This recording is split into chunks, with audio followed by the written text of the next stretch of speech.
Hay que estar allí y decidir. Y es muy difícil. Amanece en Santiago de Cuba en la mañana del domingo 3 de julio. Después de soportar un prolongado bloqueo y con carbón de baja calidad, la flota española se dispone a enfrentar a una escuadra norteamericana muy superior. Las próximas 3 horas cambiarán la historia del mundo. Mientras navegan hacia la bocana de la bahía, muchos de los marinos españoles intentan explicarse qué ha ocurrido para llegar a este dramático momento.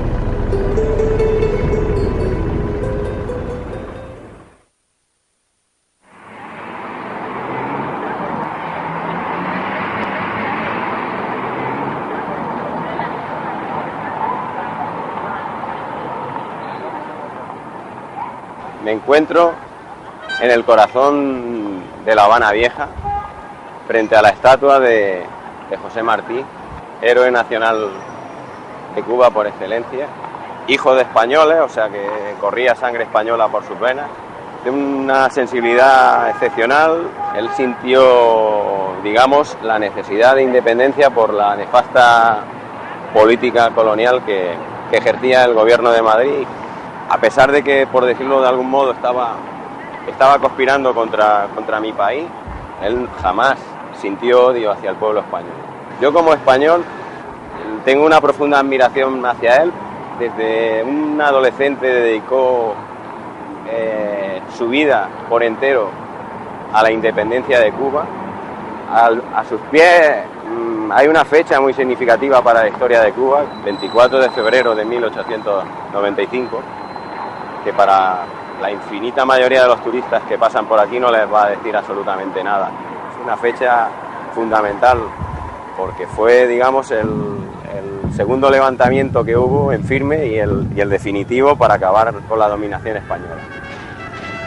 Para esta nueva gesta por la libertad de Cuba, ya están en la manigua los 2 más prestigiosos generales del Ejército Libertador, veteranos de la Guerra de los 10 años, el dominicano Máximo Gómez y Antonio Maceo, junto a José Martí, el artífice de la organización de esta nueva contienda.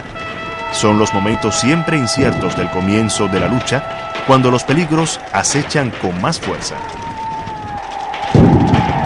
Hasta el momento de Dos Ríos, en que Martí avanza con Gómez hacia donde está el campamento de Jiménez de Sandoval.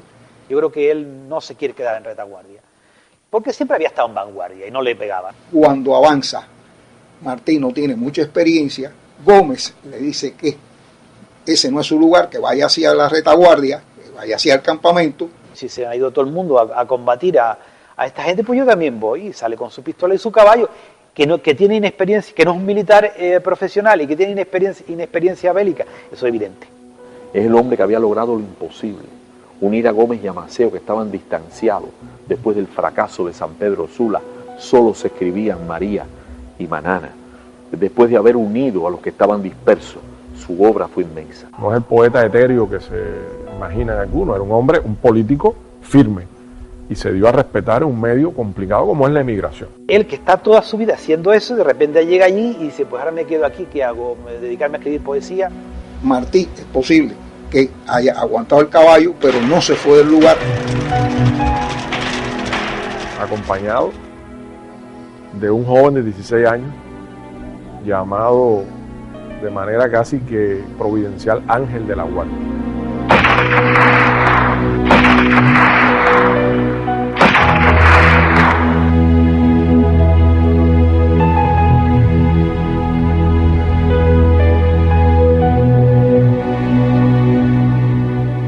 La muerte de Martí fue un golpe profundo. Todos los que quedaron vivos que sucedieron a Martí eran o muy buenos militares como Gómez, pero políticos menores, o habilísimos políticos como Estrada Palma, pero tránsfugas al servicio de un imperio que no creía en su pueblo y que conspiró para entregarle su pueblo a una potencia extraña. Es cierto que en Cuba se dice lo de Martí no debió morir, si Martí viviera otro gallo cantaría. Él se dio cuenta exactamente de lo que venía.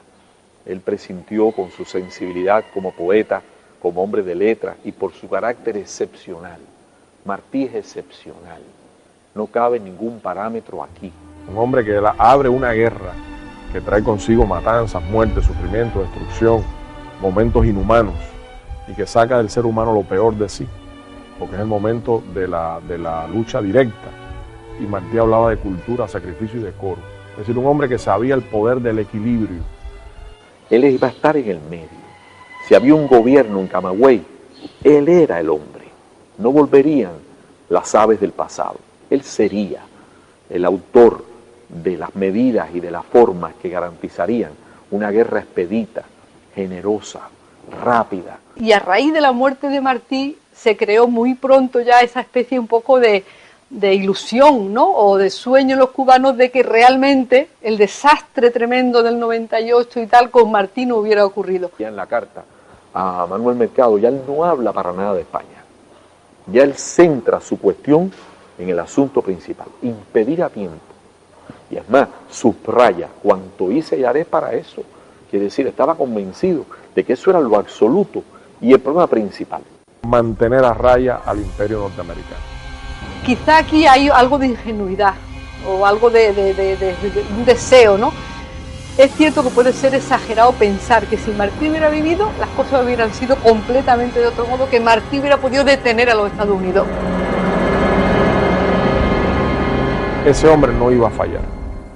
Es decir, un hombre con esa estatura, con esa autoridad moral, ya mayor general, y ya con toda la autoridad de haber empezado una guerra, iba a ser la garantía de que se encauzara y terminara bien la guerra para Cuba.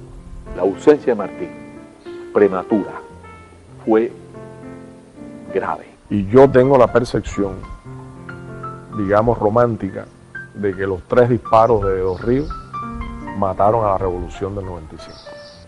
Pero la historia es como fue. Yo opino que sí fue algo decisivo y algo muy importante y afectó realmente la evolución posterior de los acontecimientos. Porque la revolución estaba en aquel momento encarnada en un hombre, todavía no era un cuerpo, todavía no era un pueblo. Y yo sí estoy de acuerdo con los cubanos que Martí no debió morir en ese momento. No porque el pueblo no quisiera luchar, sino porque lo que faltaba era la parte de las ideas, la teoría, la claridad de propósito, la cohesión, y eso estaba encarnado en Martí. Martí fue además muy trascendente, más allá de su muerte, es la trascendencia, mi verso crecerá bajo la hierba, yo también creceré, la idea obsesiva de que su pensamiento emergería de un periodo de sombras que sobrevino al fin. Estamos entonces en presencia de una situación donde quedó huérfano el pueblo de Cuba y quedó huérfano en armas. Es decir, no podía volver atrás, tenía que seguir, y siguió. Y lo asombroso y lo, digamos, épico del pueblo de Cuba es que siguió sin Martí. Rápidamente, el grito de ¡Viva Cuba Libre! Se extiende por la manigua cubana y llega a la zona occidental, donde se concentra la mayor parte de la población y las actividades económicas del país que sufren un fuerte impacto. El propio Martínez Campos, y hay una carta de él, donde él confiesa que con el paso de Gómez al príncipe, ya prácticamente él se sentía de que no podía frenar el desarrollo de la insurrección. Vamos, las cabalgadas que hicieron hasta Pinar del Río no solamente son asombrosas, yo te diría que es uno de los acontecimientos militares más extraordinarios cuando uno los contempla. Que son páginas indescriptibles y novelescas que ni siquiera el cine ha consagrado.